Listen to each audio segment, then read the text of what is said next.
Question D. In the run-up to Christmas, Jake believes the parcels he has to deliver are, on average, heavier. He assumes that the standard deviation is unchanged. He randomly selects 20 parcels and finds their total mass is 46. Test Jake's belief at the 5% level of significance. So this is our hypothesis test for the mean of a normal distribution. So we'll start with our hypotheses, H0 and H1. Okay, H0 is always that the mean is still exactly as it was. Okay, and in the question, remember our mean was 2.2. So we can say that mu is equal to 2.2. Okay, so we need to use the symbol mu for the mean, and we're going to say mu equals for H0. Then in the H1, you look at what it's telling you in the question, and it says Jake believes that the parcels are heavier. So we're going to test that mu is greater than 2.2. Okay, so this is a one-tailed test. You have to look at the wording of the question, not anything that you know about the sample at this point. Okay, if it says Jake believes that the parcels are on average a different average weight, but not saying whether it's up or down, then you would use mu is not equal to 2.2.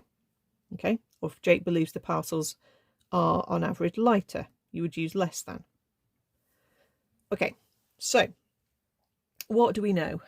X to start with was normally distributed with 2.2 as the mean. We're assuming H0 is true until proved otherwise, or the evidence points otherwise, and standard deviation 0.3. Now, if I take a sample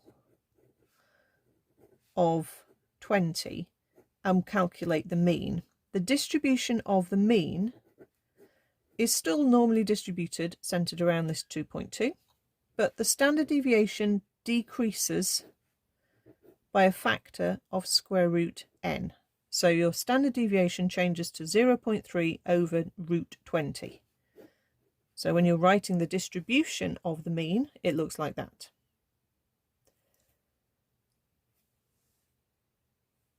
The total mass of all 20 parcels is 46. So the mean of the sample is 46 divided by 20, which is 2.3. Okay. So basically we've got a slightly bigger average, but is that average big enough for us to change our mind? That's the point of the hypothesis test. Is what's just happened in the sample so far off what we were expecting that we change our mind about what the mean actually is now? Okay, so we would need to work out the probability of the mean being 2.3 or more.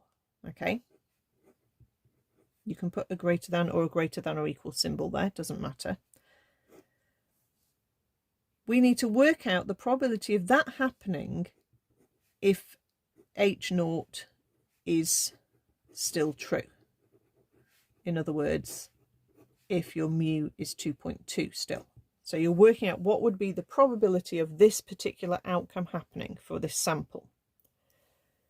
So we're going to just need to do a NCD using our mean, our new sigma, and our question.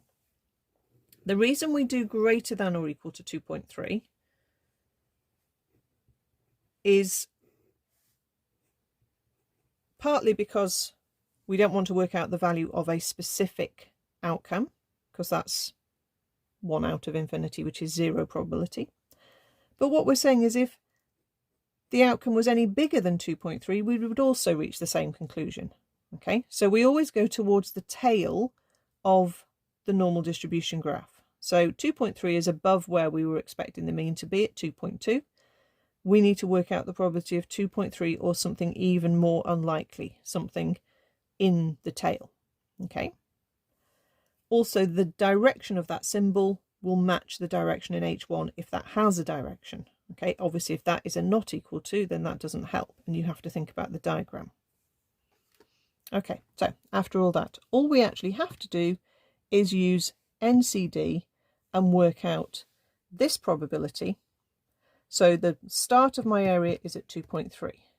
The area goes all the way to the top tail, so I'm going to put in big positive.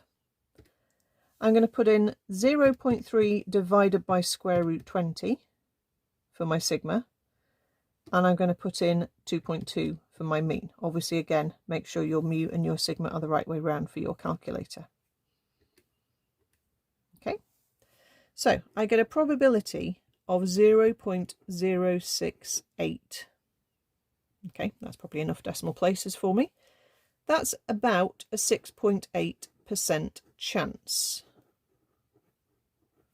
of happening. Think of it as a percentage. Now, that's fairly small probability wise, but it's not small enough. Okay, we're testing it at the 5% level of significance. So what we need to do is just say that if this outcome of this sample was rarer than a 5% chance, then we would consider it small enough for us to change our minds. This is small, but it's not smaller than 5%.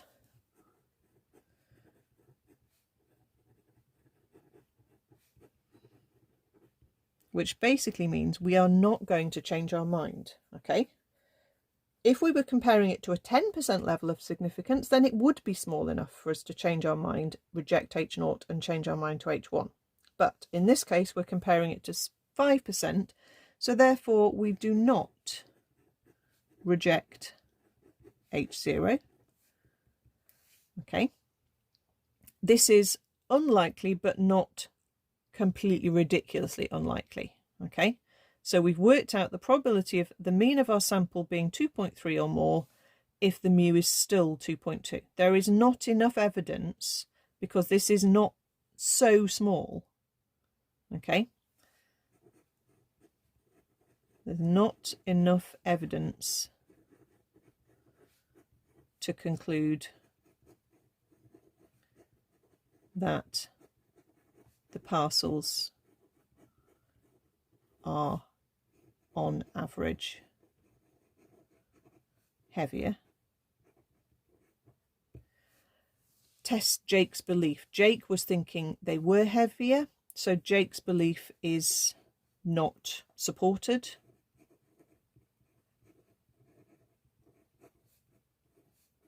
Unsupported. All right. Okay. So refer back to what the question was asking you. Okay, remember to say what you're going to do with H0, so either reject it or don't reject it. Say a sentence in context. What does that mean?